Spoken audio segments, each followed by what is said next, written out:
Essa é uma manhã para a palavra de Deus cair no seu coração como uma semente que vai produzir frutos abundantes. Amém? Você pode levantar uma das suas mãos e dizer isso comigo? Nessa manhã, mais uma vez, a palavra de Deus vai fazer um efeito transformador na minha vida. E eu não sairei desse lugar do mesmo modo que eu entrei, mas eu sairei mais semelhante ao meu Senhor Jesus, em pensamentos, em palavras e em ações. Amém? Amém? Que essa seja realmente a sua intenção. Vir aqui, ouvir a pregação da palavra, não simplesmente por ouvir. O apóstolo Tiago, ele escreve na sua epístola dizendo, olha, vocês não podem ser meros ouvintes da palavra, mas tem que ser operosos praticantes. Ou seja, alguém que pratica de forma intensa, operoso praticante. Porque ouvir a palavra e não praticar eu diria até mesmo uma besteira, uma tolice. É mera religiosidade. Ouvir por ouvir. Não, a gente quer ouvir para se tornar cada vez mais semelhante a Jesus.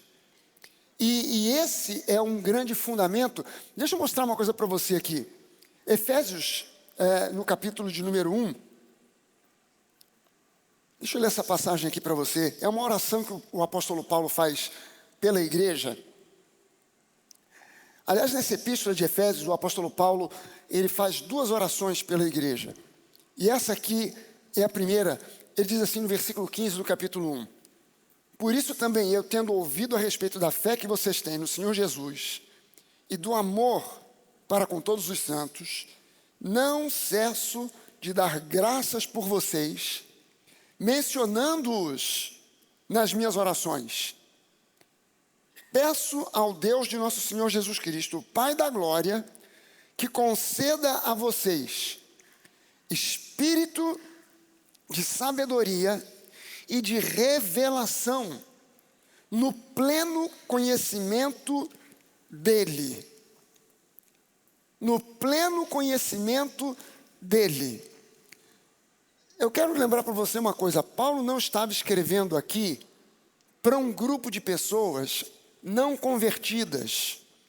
Ele não estava dando um conselho a pessoas que não frequentavam a igreja e que demonstraram algum interesse mínimo de algum dia ir a um culto e dizendo, olha, eu oro para que vocês então recebam o espírito de sabedoria e de revelação no pleno conhecimento dele. Não, ele estava escrevendo para a igreja, dizendo, eu oro para que vocês recebam, como crentes nascidos de novo, como igreja do Senhor Jesus, gente que já teve a experiência do novo nascimento, eu oro para que Deus dê a vocês espírito de conhecimento, de revelação, no pleno conhecimento dele. E quando ele usa essa expressão, no pleno conhecimento, ou seja, no conhecimento amplo, completo de Jesus, Paulo está dizendo aqui para nós que é possível estar na igreja, talvez às vezes por anos, e ainda não conhecer a Jesus de forma plena. E se há uma coisa que eu não quero na minha vida e não desejo para a sua, é que nós conheçamos a Jesus de forma superficial, ou pior ainda, estejamos na igreja e nem conheçamos quem Jesus é. Lamentavelmente, em muitas igrejas, existem até pastores que ainda não conhecem Jesus, a não ser numa superficialidade muito grande.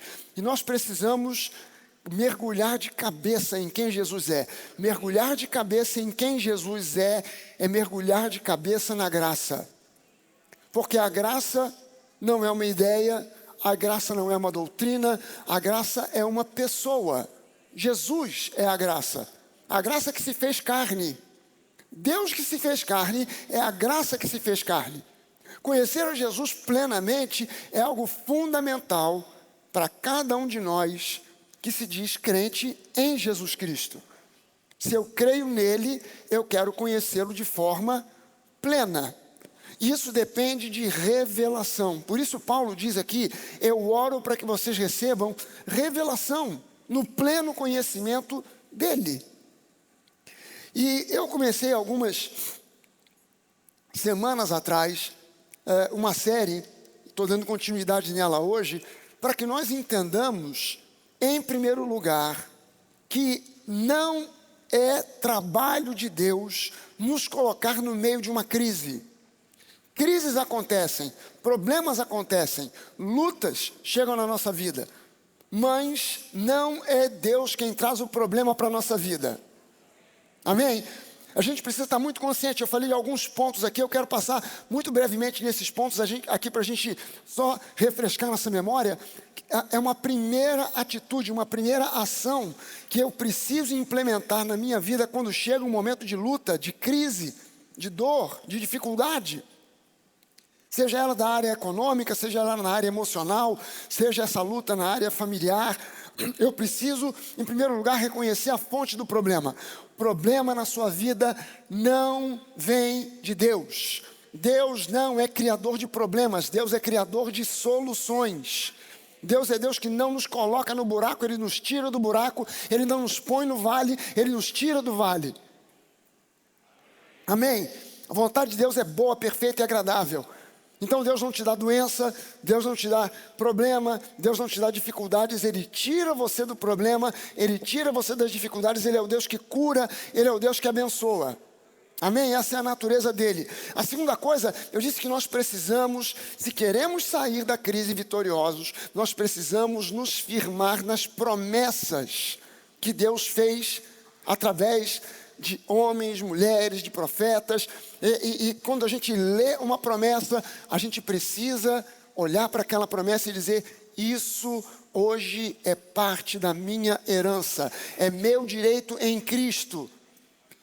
Eu não olho para a promessa dizendo: ah, que coisa boa, se Deus colocasse isso na minha vida. Ah, se Deus me desse prosperidade. Ah, se Deus me curasse dessa enfermidade. Ah, se Deus abençoasse a minha família.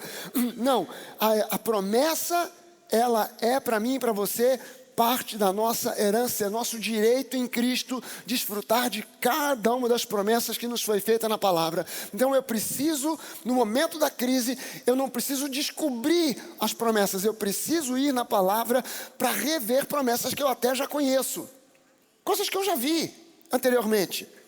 Talvez eu descubra algumas outras que eu nem tinha nunca visto. Caramba, essa promessa que eu nunca tinha visto. Que bom, descobri agora. Vou sublinhar, vou marcar, vou copiar, vou botar num cartãozinho para botar no meu bolso para durante a semana, puxar do cartão, ler, reler, meditar, pensar, refletir a respeito dessa promessa, porque isso é parte da minha herança. Amém? Uma outra coisa que a gente viu aqui no terceiro ponto, você precisa, no momento da crise, saber, isso aliás é para a vida inteira, para todo dia, mas em especial no dia da crise, você precisa saber como lidar com a questão do pecado. Você não pode superestimar o pecado, mas você também não pode subestimar o pecado. Você precisa lembrar que quando você superestima o pecado, você começa a pensar: ah, esse problema, essa luta está vindo por causa, é um castigo, por causa de algo que eu fiz lá no passado. É alguma coisa que Deus está pesando a mão sobre mim por causa de alguma coisa que eu fiz. Você está superestimando o pecado e está se esquecendo que todos os seus pecados, 100% deles, foi perdoado por Jesus na cruz do Calvário. Mas eu não posso subestimar o pecado e olhar para o pecado como uma coisa irrelevante. Não, escolhas têm consequências. Quando eu faço uma escolha errada, não é que Deus vai pesar a mão sobre mim, mas aquela escolha terá consequências. Não é uma questão de julgar e dizer: ah, então é Deus que está me castigando. Não. É simplesmente uma consequência de algo que você escolheu. Você esteve diante de um caminho que você tinha escolha para um lado e para o outro. Você escolheu o lado errado, vai haver consequências. Porém, eu preciso também me lembrar que o nosso Deus, o meu Deus, o seu Deus, Ele é um Deus bom. Deus é bom. Será que você pode dizer isso em alto e bom som para a pessoa que está perto de você ouvir, para você ouvir, para o inferno ouvir? Deus é bom. Se há uma coisa que o diabo não quer que você saiba, é que Deus é bom. Então a gente precisa estar muito consciente: Deus é bom. E quando eu exerço, quando eu fiz uma escolha errada, mas eu exerço essa coisa chamada metanoia, que na Bíblia, no Novo Testamento, é a palavra grega traduzida como arrependimento. Quando eu exerço arrependimento, Deus entra no circuito e até mesmo certas consequências negativas daquela escolha errada que eu fiz, Deus pode perfeitamente, pelo seu poder, pela sua graça, entrar no circuito e abortar consequências negativas que viriam em função de uma escolha errada que eu fiz. Mas Ele precisa encontrar em mim e em você metanoia, mudança de mente. Eu reconheço que eu errei, eu não tento tapar o sol com a peneira, eu não finjo que não aconteceu, não, eu reconheço que aconteceu, eu reconheço que tomei a escolha errada, mas eu agora, reconhecendo isso, exerço mudança de mente. Eu me arrependo do erro que eu fiz e Deus, Ele entra no circuito para mudar consequências, porque Deus é bom. Amém. Quarta coisa que a gente viu aqui, não dê espaço para dúvida que pode gerar a incredulidade. Não é que toda dúvida é ruim, pelo contrário. Há pessoas às vezes que vêm me fazer perguntas sobre coisas que elas viram na Bíblia e elas chegam às vezes pedindo desculpa. Pastor, desculpe, não é que eu sou incrédulo não, mas é que eu vi isso aqui e eu fiquei em dúvida. Que bom que você está buscando esclarecimento para uma dúvida teológica qualquer que você tenha. Que bom. E é da vontade de Deus que você tenha esclarecimento sobre a palavra, que você não fique com dúvidas em relação à palavra. O problema é duvidar do poder e do amor de Deus. Quando a pessoa começa a duvidar do amor, da graça, do poder de Deus, essa dúvida pode gerar a incredulidade. E é para lá que o diabo quer te conduzir. Não simplesmente para a dúvida, mas para o campo da incredulidade, onde você diz, eu acho que realmente Deus definitivamente não se importa comigo. Eu acho que não vale a pena crer, porque, não, a fé funciona. A fé funciona.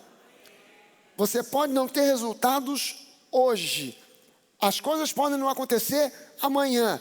Mas aquilo que você orou, Deus ouviu e a resposta está sendo produzida. Deus está operando, Deus está trabalhando e você vai ver Deus realizar um milagre na sua vida.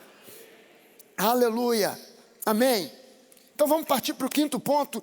Esse é um ponto novo para hoje. Quinta coisa que a gente precisa, quinta atitude que a gente precisa ter no meio de um problema, no meio de uma crise, no meio de um drama, seja ele familiar, seja ele emocional, seja ele financeiro. Faça as suas orações, peça a Deus, mas faça isso de forma sábia. Tenha sabedoria para orar, tenha sabedoria para pedir. O que eu estou querendo dizer com isso? Marcos capítulo 11, no versículo 24, Jesus diz assim: portanto eu digo a vocês o seguinte, tudo o que vocês pedirem em oração, creiam que receberão e assim sucederá. Há uma outra versão que diz assim, e vocês receberão o que tiverem pedido. Ore pedindo, mas ore pedindo crendo que Deus quer que você tenha. Por que você ora pedindo, crendo que já recebeu? Porque você foi à palavra e buscou as promessas. Porque você buscou a parte da sua herança. Você não está pedindo de uma forma maluca, de acordo simplesmente com um devaneio que você teve. Não, você está pedindo com base naquilo que é a sua herança. Amém, gente? Eu quero que você se lembre da história do filho pródigo.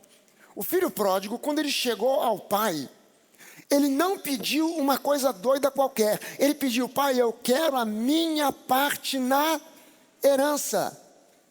Ele pode ter pedido na hora errada, ele pode ter avaliado uma montoeira de coisas erradas, mas ele não pediu algo completamente fora da casinha. Ele pediu algo que era parte da sua herança. Quando você pede a Deus baseado naquilo que Ele prometeu, você está pedindo parte da sua herança. Aquilo que já te pertence por direito em Cristo.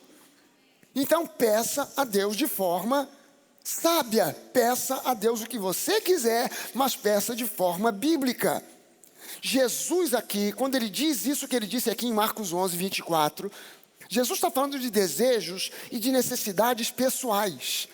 Jesus não está falando aqui de alguma coisa que envolve decisões de terceiros. Porque eu já vi gente dizendo assim, pastor, eu já orei para aquela menina se apaixonar por mim, ela não se apaixonou. Se você está entendendo que Deus não vai torcer a mente, o braço de ninguém para forçar alguém a fazer aquilo que você quer que a pessoa faça. Esse é o tipo de oração tola. Senhor, toca no coração da Mariazinha para que ela se apaixone por mim perdidamente. Não vai acontecer, porque Deus não vai torcer a vontade de absolutamente ninguém. Um carro não tem vontade. Você pode orar a Deus pedindo por um carro? Pode. O carro não pode dizer assim, não quero. Você pode orar pedindo a Deus uma casa, um apartamento? Pode. O apartamento não pode dizer, não quero esse proprietário, não quero essa pessoa morando aqui em mim. Não, mas outra pessoa, aí é diferente. Você não pode pedir a Deus que Ele torça a vontade de ninguém. Mas você pode orar por um parente, pedindo que o Espírito Santo quebrante o coração de pedra e transforme num coração de carne, porque existe uma promessa: crê no Senhor Jesus e será salvo tu e a tua casa. Então Deus não vai torcer a vontade daquela pessoa, mas Deus vai insistir, Deus vai bater na porta, Deus vai bater e vai bater e vai bater até que aquela porta se abra. Deus não vai lá para dar uma chave de braço e forçar aquela pessoa a se converter, mas Jesus vai insistir, batendo naquele coração, para convencer aquela pessoa: você é profundamente amado, o sacrifício da cruz foi feito por você também, e você está, a sua batata já está assada. Não está assando, ela já está assada, porque existe uma promessa. Amém, gente? Então eu preciso orar de forma sábia. Veja bem, Jesus falou em orar e crer. Jesus não falou em orar e ficar esperançoso. Ore e fique na esperança. Cara, a esperança sempre joga as coisas para o futuro. Não é que você não deva ter esperança. Veja bem uma coisa: o que você não pode é confundir esperança com fé. Fé é uma coisa, esperança é outra completamente diferente. A esperança espera, a fé crê. A esperança aguarda, a fé recebe. A esperança olha para o futuro, a fé olha como se o presente já estivesse realizado no passado. Então, pela fé, eu orei pedindo isso ou aquilo que a Bíblia me promete. Eu não olho que serei curado, mas eu já declaro que eu já fui curado. Porque a obra da cura aconteceu há mais de 2000 anos atrás, na cruz do Calvário. Então eu não oro pedindo: Deus, eu serei próspero. Não, eu orei, eu pedi por prosperidade, então eu declaro: eu já fui feito próspero.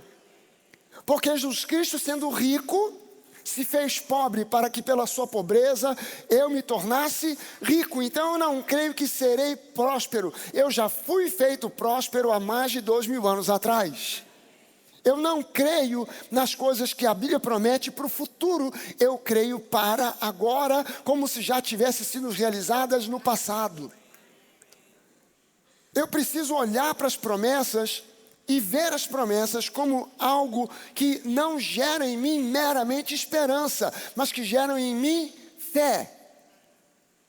Jesus não disse: fiquem, orem e fiquem na esperança. Não, ore e creia. Então eu oro e eu creio que eu já recebi, que eu já estou de posse daquilo que eu pedi. Você ora e crê: eu já possuo aquilo o que eu vi na promessa da palavra. Quando eu oro a Deus, é fundamental que eu saiba: Deus é fiel à sua palavra. Deus não mente, Deus não engana, Deus não faz um jogo de ilusão. Deus não olha para você e faz uma promessa com a intenção de que apenas você fique esperançoso, iludido, mas nunca aconteça e você jamais receba aquilo que Ele prometeu. Quando Deus promete, é porque Ele teve a intenção clara, objetiva, sem dúvida alguma de que você receba aquilo que Ele prometeu. Ele é fiel à sua palavra. Salmo 89, versículo 34. Deus diz assim: eu não violarei a minha aliança e nem modificarei as promessas dos meus lábios.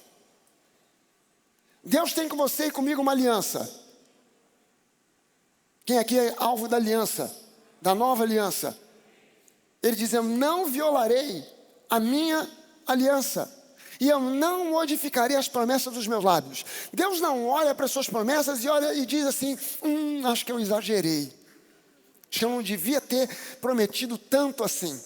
Eu acho que eu vou mudar isso aqui, porque ficou muito exagerado. Eu mandei dizer para o meu povo que eles são mais que vencedores. Não, vou mudar. Eu vou dizer, olha, de vez em quando a gente vence, às vezes a gente perde. A vida é assim. Entendam, meus filhos, a vida é dura. E é assim, de vez em quando a gente ganha, de vez em quando a gente perde, de vez em quando Deus prevalece. Às vezes é o dia do capeta. O que a gente pode fazer? A gente só pode se conformar. Mas no céu vai ter tudo bem. Não. Deus não olha para você dizendo algo semelhante a isso. Ele olha para você, ele chama você de mais que vencedor. Ele olha para você e vê você curado. Ele olha para você e vê uma pessoa santa, irrepreensível. Ele olha para você e vê um filho, uma filha amada, profundamente amado. Amém? Deus não tem dúvida quanto a isso. E ele diz, eu não vou modificar, eu não vou violar a minha aliança, eu não vou modificar o que os meus lábios já prometeram. Então, se eu creio que Deus não vai mudar aquilo que Ele prometeu, e se aquilo que Ele prometeu é parte da minha herança, é meu direito em Cristo, eu não preciso pedir 2 vezes a mesma coisa. Porque a orientação que Jesus deu a mim e a você é: ore crendo que você já recebeu. Se eu oro crendo que já recebi, eu não preciso pedir 2 vezes a mesma coisa. Porque na primeira eu pedi e eu criei. Se eu pedi e eu criei, eu não preciso pedir uma segunda vez a mesma coisa. A religiosidade diz para você: ore, peça e continue pedindo. E insista em pedir. E repita o seu pedido amanhã, e depois, e na terça, e na quarta, e na quinta, até Deus dar. A religiosidade faz isso. Mas quando você pede a mesma coisa 2 vezes, é sinal de que na primeira você pediu, mas não creu. Porque se você tivesse crido, não precisava pedir uma segunda vez. Se você pede uma terceira, piorou. É sinal de que nem na segunda você acreditou. Se você pede uma 4ª vez, aí mesmo é que deu ruim total. Porque é sinal de que você vinha pedindo sem absolutamente acreditar que Deus é fiel, que Deus não falha nas suas promessas, que Ele prometeu com a intenção de cumprir, que você pediu a Deus que é bom com base na palavra, e que aquilo que Ele prometeu, Jesus pagou o preço na cruz do Calvário para que você tenha direito, não mais como simplesmente uma criatura, mas como um filho amado, que tem direito à herança porque é filho. Então, quando você pede uma vez, não precisa pedir uma segunda vez, porque você ora crendo que já recebeu. Mas pastor, Jesus ensinou a gente a orar com perseverança. Quem já leu na Bíblia que Jesus nos ensinou a orar com perseverança? Quem já leu isso na Bíblia alguma vez? Quem já leu? Levanta a mão. Pois é, não sei que Bíblia foi essa, porque Jesus não tem uma vez na Bíblia que Ele tenha dito para orar com perseverança. Não tem uma vez na Bíblia, nada. Surpresa! Não pediu, ele não exigiu de nós. Aliás, nem Jesus, nem Paulo, nem Pedro, nem João, ninguém disse na Bíblia que você tem que orar com perseverança. O que Jesus ensinou é que você, ao orar, deve estar alerta para não usar de vãs repetições. Eu já entendi esse silêncio aí. Pastor, deu ruim para mim. Jesus, ele disse, olha, não orem. Mateus 6, versículos 7 e 8. Jesus diz assim: quando vocês orarem, Não falem por falar, como fazem os gentios. Gentio, tecnicamente falando, é o não judeu. Qualquer pessoa que não é judia é um gentio. Mas Jesus usa esse termo, Paulo também usa esse termo, falando de alguém que não está ainda inserido na nova aliança. Se você já recebeu Jesus como seu Senhor e Salvador, se você já entrou na nova aliança, então você já não é visto por Deus como um gentio, mas você é visto como alguém que foi circuncidado no seu coração, portanto você é um judeu no seu espírito. Você agora é parte do povo da aliança. Amém? Quando vocês orarem, não falem por falar como fazem os gentios, que são incrédulos, não nascidos de novo, que não estão aliançados com Deus, pois eles pensam que por muito falar serão ouvidos. Portanto, não sejam como eles, porque o seu Pai sabe do que vocês precisam antes mesmo de vocês lhe pedirem. Deus já sabe o que você quer, Deus já sabe o que você precisa, mas Ele quer simplesmente ver que você exercite a sua fé, então você peça. Mas você, quando pedir, não use de vãs repetições, pedindo e pedindo de novo a mesma coisa N vezes, porque a Bíblia não fala.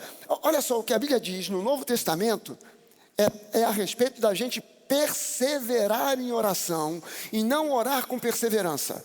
São duas coisas diferentes. Perseverar em oração é diferente. Perseverar em oração é no sentido de você não desistir de orar, de você não desanimar de orar, de você não deixar a sua vida de oração de lado. E não orar de forma perseverante, no sentido de pedir repetidamente aquilo que você deseja receber, até receber.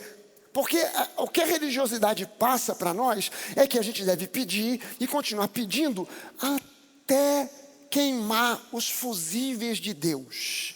Até Deus dizer, não aguento mais esta pessoa pedindo a mesma coisa. Dá logo para ela, que é para eu me livrar dessa chatice. Deus não se impressiona com a sua chatice. Deus não se convence pela sua chatice. Deus não entra numa de responder porque você pediu 150 mil vezes. Não, olha só. Existem 3 passagens no Novo Testamento que nos convocam a sermos perseverantes em orar. Que nos convoca a não desistirmos de orar. Não são passagens que nos convocam a ficarmos repetindo o mesmo pedido, como se a resposta dependesse da nossa insistência. A resposta da oração que você faz não depende da sua insistência, depende da sua fé. Eu sei que isso é um tapa na cara dos religiosos, mas é uma questão de entendimento e de revelação da palavra. Romanos capítulo 12, no versículo 12, o apóstolo Paulo, escrevendo aos Romanos, ele diz assim: alegrem-se na esperança, sejam pacientes na tribulação e perseverem na oração. Ou seja, não desistam de orar, não abram mão da vida de oração. Mas ele não está dizendo, peçam a mesma coisa 500 mil vezes, até que Deus responda. Efésios 6, versículo 18, diz, orem no Espírito em todas as ocasiões.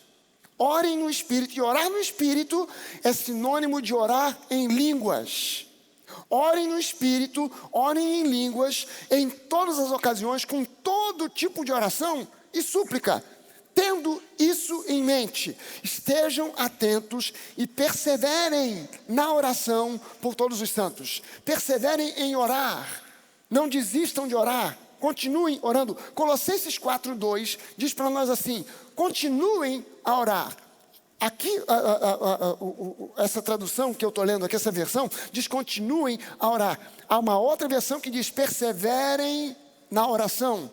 Perseverem em orar, não desistam de orar, vigiando em oração com ações de graças. Aqui está embutido um segredo revelado de Deus para nós, da oração de petição bem-sucedida.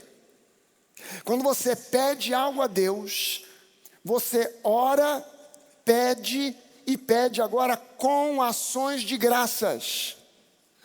O que significa então essa perseverança em oração? Eu orei e pedi. Eu preciso pedir quantas vezes? 2, 3, 4, 5, 1. Orei e pedi. Dia seguinte, a resposta não chegou. O que eu faço? Eu dou a Deus ações de graças. E eu continuo dando ações de graças. Eu orei pedindo uma vez e eu oro dando ações de graças 1.532.000 vezes até a resposta chegar. Mas eu não caio na tentação de pedir de novo aquilo que eu pedi. Porque quando você pede, o inimigo vai começar a soprar na sua orelhinha. Você orou, mas Deus não ouviu.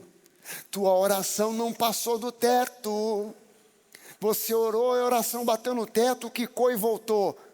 E ele começa a arrumar justificativas. Você orou e Deus não ouviu porque tem algum pecado escondido na sua vida. E você começa a fazer aquilo que eu já disse para não fazer, que é superestimar o pecado. Ah, deve ter alguma coisa que eu fiz e ainda não pedi perdão a Deus. E você começa a buscar, a procurar. E você vai achar.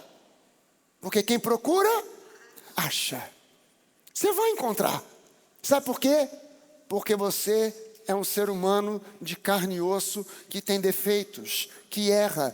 E você vai olhar para trás e facilmente, você não precisa nem lembrar, o diabo vai lembrar para você. Ele vai te dizer, você não está lembrando não? Antes de ontem, aquela fofoca que você fez a respeito do pastor Fragale.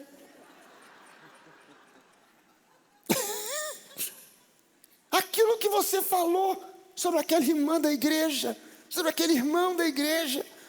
Isso é aquilo que você fez com o balconista. Você foi grosso lá no mercado com a caixa, no supermercado. E você fez isso e aquilo, não sei o que, com não sei quem. E ele vai te lembrar. Se deixar, ele vai lembrar você de uma lista de 1, 2, 3, 4, 5, 6, 7, 8, 9, 10, 100 mil defeitos, problemas que você cometeu na semana passada. Mas você precisa entender que esse filme foi feito pelo diabo. Que filme? Eu lembro o que você fez no verão passado. Ele foi o diretor, o roteirista, ele fez tudo no filme. E você precisa lembrar que esse filme, Jesus jogou no mar do esquecimento.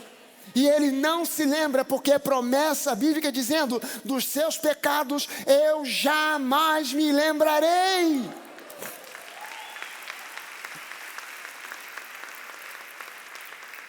Então não entra nessa. Ah, eu pedi, Deus não respondeu, deve ter alguma coisa. Isso é um pensamento do inferno, que quer levar você para superestimar o pecado. E você precisa fazer com que o inferno entenda que você entende o que foi feito por você na cruz do Calvário. Que você entende exatamente o que foi feito por você. Não, peraí, na cruz do Calvário, 100% dos meus erros, dos meus pecados, todos, passados, os presentes e também os futuros, foram lavados no sangue de Jesus. Eu fui purificado de todo o pecado. Então, eu não tenho que ficar pensando que Deus não respondeu ainda, porque alguma coisa que eu fiz lá atrás não tem nada a ver com isso. O que tem a ver é, existe uma luta, uma batalha no mundo espiritual. Lembre-se daquele caso de Daniel. A Bíblia diz que Daniel orou, pediu a Deus por uma resposta, e dias e semanas depois, Daniel recebe uma visita de um anjo, e o anjo diz para ele, Daniel, Deus ouviu a tua oração no momento em que você orou. Mas, quando ele me enviou com a resposta, o principado da Pérsia, os demônios, o chefe dos demônios da Pérsia, me resistiu, eu tive que mandar vir reforços de anjos para combater. Mas desde o primeiro momento que você se aplicou a orar, Deus ouviu a tua oração e Ele mandou a resposta. Então creia, você orou e pediu, a resposta já está a caminho. o diabo vai tentar impedir de todas as formas, inclusive tentando levar você para a dúvida e para a incredulidade. Ele vai tentar impedir de todos os modos possíveis, mas não há nada que o diabo possa fazer quando você aplica a sua fé e diz: o meu Deus, segundo a sua riqueza em glória, Ele vai suprir as minhas necessidades. Ele vai responder a minha oração e a minha oração já está respondida. Eu já tenho a resposta do meu Deus. Entenda bem o seguinte: o resultado da nossa oração, das nossas orações, não dependem da nossa insistência, mas depende da nossa fé. Não do número de vezes que a gente repete e pede a mesma coisa. Só depende da nossa fé. Se eu oro ao Pai, e o Pai é bom, se eu peço aquilo que Ele me prometeu, nessa aliança que Ele mesmo estabeleceu comigo, eu estou orando ao Pai, o Pai é bom, estou orando com base naquilo que Ele prometeu, eu tenho uma aliança com Ele, Ele tem uma aliança comigo. Se eu creio que eu já recebi, quantas vezes mais eu preciso pedir além da primeira? Pare para pensar, reflita a respeito disso. Não é fácil. Não é fácil. E por que não é fácil? Porque a gente aprendeu pela religiosidade que você tem que pedir e continuar pedindo. Então há uma tentação gigante no nosso coração, dizendo: pede de novo, pede outra vez. Você pediu mal, Deus não ouviu. Faz uma oração diferente, pede de trás para frente, não de frente para trás, porque aquela oração ficou complicada. Senhor, eu te peço que faças isso, então isso te peço, Senhor, que faças, para ver se muda alguma coisa. Não é a questão das lindas palavras que você usou, não é uma questão de você orar da maneira certa. Vai ver que eu comecei errado, eu entrei com muita intimidade. Eu cheguei com muita intimidade, eu fui muito abusado, eu fui chamando Deus de você. Mas eu sou muito abusado, Senhor, me perdoa. Meu Deus, Senhor, que se assenta num trono dourado de veludo vermelho, com anjos por cima, pelo lado e por baixo, que voam, que vêm e que vai. Anjos, querubins e serafins que estão ali dizendo: santo, santo, santo, santo, santo, santo, santo, santo é o Senhor. Porque eu também digo: santo, santo, santo, santo, santo, santo é o Senhor. Tentando enfeitar e dourar a pílula, como se Deus agora fosse dizer: agora sim.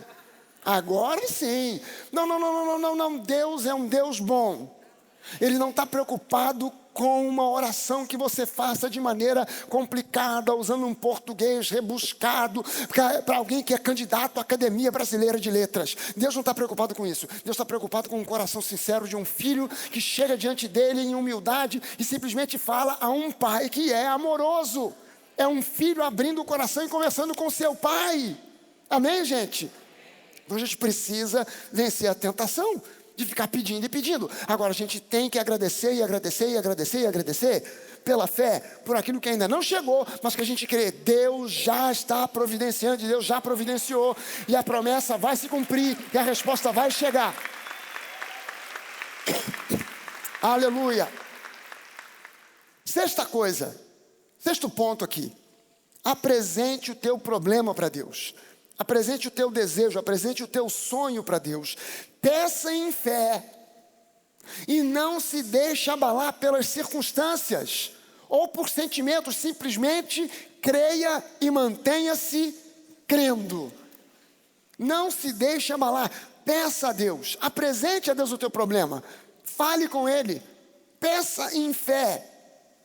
Peça a Deus em fé e não se deixe abalar por circunstâncias. Circunstâncias e sentimentos não podem jamais servir como o nosso fio condutor. Pelo contrário, circunstâncias e sentimentos são um fio condutor para a incredulidade. Não caia nessa armadilha. Mantenha-se firme numa postura de fé. Deus ouviu a minha oração. A minha oração não é a oração de uma pessoa qualquer. É a oração de um filho profundamente amado. E Deus, Ele vai responder. Tiago capítulo 1, versículos de 5 a 7. Tiago diz assim: se algum de vocês tem falta de sabedoria, peça a Deus, que a todos dá generosamente, sem reprovar ninguém, e lhe será concedida. Peça, porém, com fé, sem duvidar. Pois aquele que duvida é semelhante à onda do mar, levada e agitada pelo vento. Portanto, não pense tal pessoa que receberá coisa alguma do Senhor. Uma vez que tem a sua mente dividida, ele é instável em tudo o que faz. Então não se permita ser conduzido por essa instabilidade. Uma hora você crê, outra hora você não crê. Uma hora você acredita que pediu e recebeu, outra hora você já não sabe mais. Se essa luta está acontecendo, lembre-se que eu já disse para você aqui, o campo de batalha favorito do diabo é a nossa mente. É ali onde acontece a genuína batalha espiritual. É ali onde ele lança pensamentos de dúvida, de incredulidade. É ali onde a gente fica nessa batalha. Mas lembre-se, se há uma batalha na sua mente, no seu coração tem que haver uma certeza, uma convicção. Deus é bom. Eu pedi ao meu Pai, pedi com base na palavra e nas promessas dele, que são parte da minha herança. Então eu creio que ele já ouviu e ele vai responder, e já respondeu positivamente a minha oração. Aleluia. Você orou com fé. Você ora com fé. A oração de petição é a oração da fé. Não é um outro tipo qualquer de oração. Não é uma oração de intercessão, não é uma oração de adoração, é uma oração de petição. A oração da fé é uma oração de petição. Você pediu pela fé. E a oração da fé é essa oração que eu peço ao Pai, com base nas promessas, no nome do Filho, em nome de Jesus, e faço isso pela fé, que é a confiança que eu tenho de que o Pai ouviu a minha oração e já me concedeu o sim. Eu oro ao Pai, eu oro com base nas promessas, eu oro em nome de Jesus, eu oro crendo que já recebi, crendo que Deus já ouviu. Então, quando eu uso essa estrutura na minha oração, a resposta de Deus para mim sempre será sim. Yes. Nunca será não. 2 Coríntios capítulo 1, versículo 20. Paulo diz assim: pois em Cristo, cada uma das promessas de Deus é sim. Por essa razão, por meio dele, nós dizemos amém. Assim seja, para a glória de Deus. A gente já leu aqui, quando eu falei sobre a questão da oração, que Deus ouve, que Deus atende, e eu disse que um estudo qualquer sobre oração precisa partir de cara de 1 João 5, 14 e 15. Ou no mínimo, no meio do caminho, citar e ensinar alguma coisa sobre 1 João 5, 14 e 15. Porque o que diz essa passagem? 1 João 5, 14 e 15. Esta é a confiança, a certeza, a fé que nós temos para com Ele. Que se nós pedirmos alguma coisa segundo a sua vontade, e eu expliquei aqui que a vontade de Deus, ela está expressada na sua palavra. A vontade de Deus, ela é boa, ela é perfeita, ela é agradável. A vontade de Deus para você não é doença. A vontade de Deus para você não é a desgraça. A vontade de Deus para você não é a falência. A vontade de Deus para você não é a pobreza, não é a escassez, não é a divisão no meio da família. A vontade boa, perfeita e agradável de Deus para você é uma vida ricamente abençoada. É isso que Ele planejou para você antes da fundação do mundo. Gente, lamentavelmente, infelizmente, por falta de conhecer quem Jesus é, de forma profunda, isso, gente, para cada um de nós aqui, isso é uma necessidade. Conhecermos a Jesus cada vez mais profundamente.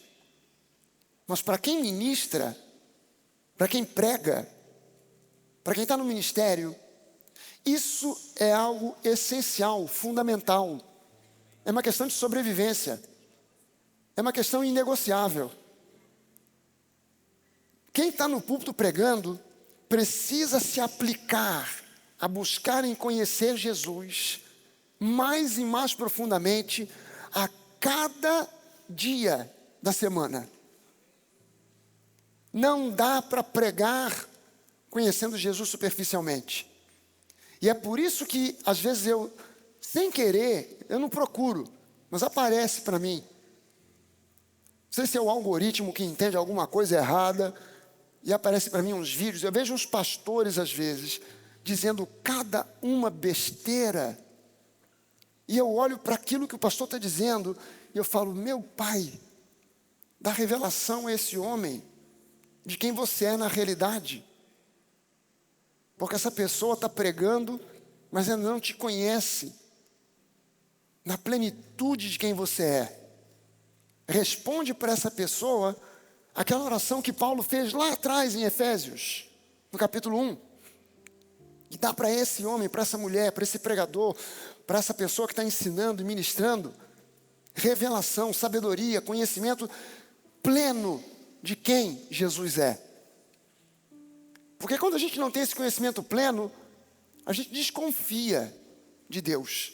A gente começa a olhar para Deus com um olhar enviesado. A gente começa a olhar para Deus com um olhar meio torto. E a gente começa a achar que, como Jó, que não tinha conhecimento real, profundo de quem Deus era, então começou a falar um monte de coisas que ele não conhecia. Pois é, Deus deu, Deus tirou. Seja feita a vontade do Senhor. Da onde ele tirou isso? Da cabeça dele. Mas no final do livro de Jó, ele diz, Senhor, eu falei um monte de besteira a teu respeito, porque na verdade eu não te conhecia, mas agora os meus olhos te veem. Então eu preciso sair da superficialidade com Deus. Eu preciso ir mais fundo, eu preciso ir além. Eu preciso conhecer quem Jesus é, de fato e de verdade. Para eu não atribuir a Deus, ou a Jesus, ou ao Espírito Santo as obras de Satanás. Para que eu entenda que sempre, em todo tempo, Deus é bom. Para que eu entenda e saiba, tribulação na minha vida não vem de Deus. Amém.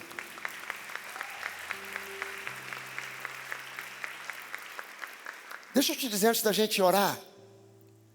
Eu tenho seguido um pastor do Nordeste, pastor que é um teólogo e para mim ele tem se tornado cada dia mais uma referência em termos de conhecimento bíblico, que é um pastor chamado Tassos Licurgo.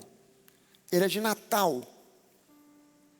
E ele tem um conhecimento bíblico fantástico. E eu não sabia disso. Mas ele, outro dia assistindo um vídeo dele, ele deu um testemunho de que há anos atrás, ele e a esposa sofreram uma perda duríssima. Eles perderam uma filha. Eu não sei que idade tinha essa filha. Não sei se era um bebê, se já era uma criança já com uma idade de 4, 5 anos ou mais ou menos. Pelo menos no trecho que eu assisti, eu não vi ele dizendo isso. Mas o que me impactou foi ele testemunhando que ele entendia que Deus não teve nada a ver com aquela perda. Foi um entendimento revelado de que aquilo foi uma tragédia, foi duríssimo para ele e para a esposa passarem por aquilo. Mas ele não atribuiu a Deus em momento algum aquela tragédia.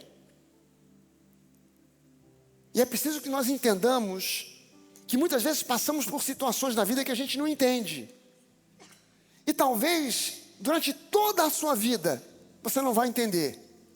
Talvez você vá até o último dos seus dias olhando para trás e dizendo, cara, eu passei por aquele problema, por aquela luta, por aquela dificuldade, por aquela perda, e até hoje eu não entendo. Mas se você não entendeu até agora, é porque não é para entender. Mas um dia você vai entender. Porque um dia Deus vai te dizer. Um dia, quando você estiver na glória, nada vai ficar escondido. Nada vai ficar obscuro. E você vai entender os planos e propósitos de Deus e por que certas coisas aconteceram e outras não aconteceram. Mas isso não é motivo para você ficar agora, como ficam certos religiosos, dizendo, então não faz nem sentido eu orar, seja feita a vontade de Deus. Enquanto a gente está nesse mundo, Faz todo sentido que eu ore para que Deus interfira em situações que são naturais, que a gente chama de problema, de luta, de tribulação, e crer que Ele pode, quer e vai intervir e fazer uma obra de transformação daquilo que é mal em algo bom. Amém?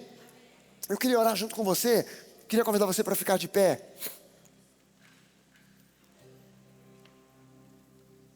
Deixa eu dar para você, se é que a gente pode chamar isso de um bom conselho, não desista de orar.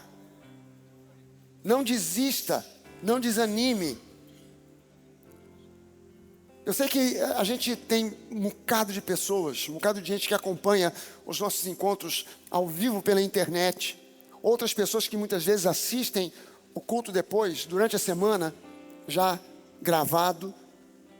Mas eu quero dar uma palavra também para você que está acompanhando pela internet, que está assistindo esse encontro, ou agora ao vivo, no domingo pela manhã, ou talvez algum dia, durante a semana. São 680 famílias acompanhando agora ao vivo, mas talvez haja outros milhares de pessoas acompanhando e vendo durante a semana o culto gravado. E eu quero dar uma palavra para você ou para alguém de repente da sua família. Não desista. Não desanime e não desista da vida. Sabe, há pessoas que são crentes, que são cristãos, e às vezes estão se sentindo tão sozinhos, tão isolados, tão abandonados, tão perdidos, que pensam em tirar a própria vida. Não é que a pessoa seja incrédula, não. Mas a pessoa está se sentindo às vezes num buraco tão profundo que ela chega a imaginar, é preferível morrer do que continuar vivendo desse jeito. Eu quero dar uma palavra para você que talvez possa ter passado, esse pensamento possa ter cruzado a sua mente.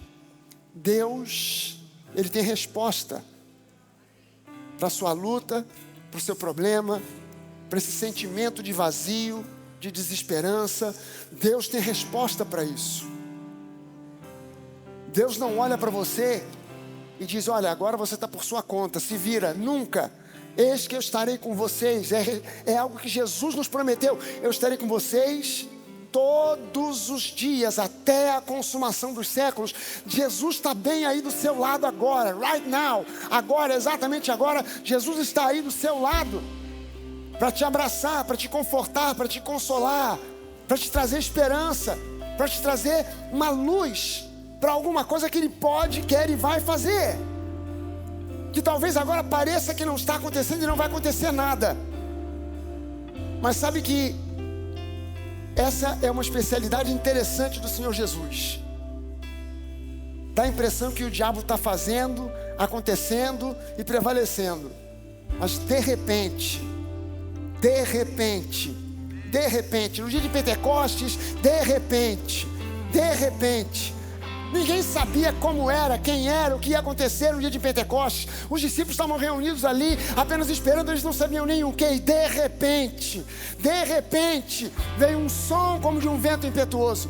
De repente, eles viram línguas distribuídas como de fogo, como línguas de fogo sobre cada um daquelas 120 pessoas. De repente, Jesus entrou no circuito. De repente, o Espírito Santo entrou naquela sala. De repente, houve o batismo com o Espírito Santo. De repente, eles começaram a falar em outras línguas. De repente, o milagre aconteceu.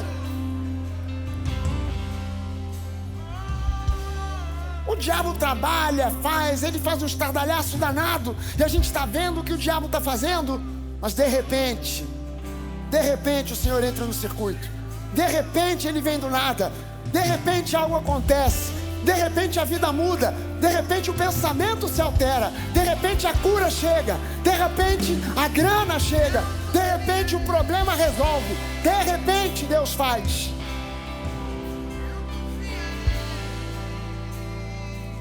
Confie nesse repentino, nessa coisa repentina que Deus faz,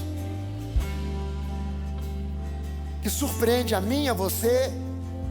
E pode ter certeza, o inferno também se surpreende.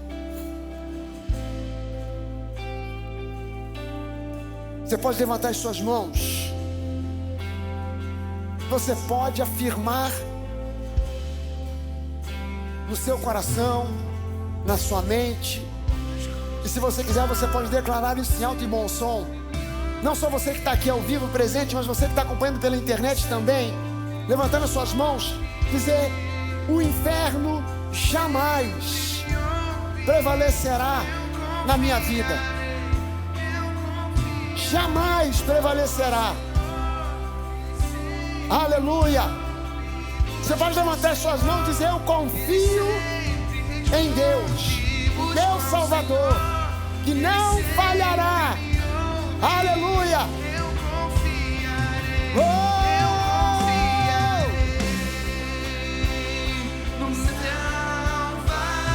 Confiarei no meu Salvador. Nunca falhará.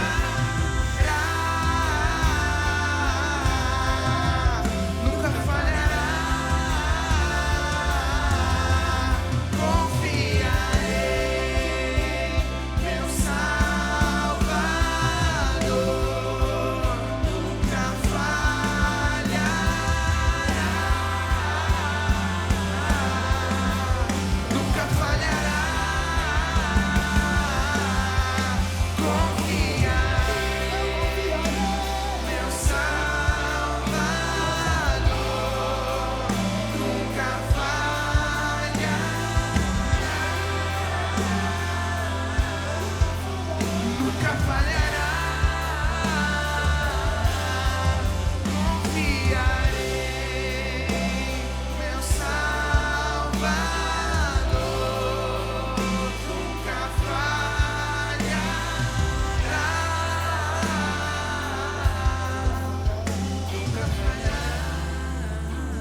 Aleluia, Senhor Jesus, muito obrigado pela Tua presença nesse lugar. Muito obrigado pela Tua presença no nosso coração. Muito obrigado, Espírito Santo, por estar em nós, mas por também estar sobre nós. Muito obrigado pela plenitude do Teu Espírito, Pai, na nossa vida. Muito obrigado, Pai, por esse Teu plano maravilhoso, que nos ensina que nós podemos orar, podemos falar, pedir ao Deus Criador de todo o universo, o Senhor Todo-Poderoso. Podemos conversar, falar e pedir para que nesse mundo, nessa vida, sonhos se concretizem, projetos se realizem, promessas venham à existência, que a nossa herança seja concretizada. E no nome de Jesus nós te agradecemos. Nós confiamos e declaramos: nós confiamos em Ti. Nós confiamos em Jesus. Nós confiamos na obra da cruz do Calvário. Nós confiamos naquilo que foi feito e realizado por nós há mais de 2000 anos atrás. Nós confiamos na palavra do Salmo 23, que diz que o Senhor é o nosso pastor e que nada nos faltará. Nós confiamos na palavra que foi dada ao apóstolo Paulo, dizendo para nós que o Senhor, segundo a sua riqueza em glória, suprirá cada uma das nossas necessidades. No nome de Jesus, em nome de Jesus, e todo o povo que crê, diga amém. Você pode dar uma salva de palmas ao Senhor Jesus, porque Ele é bom demais.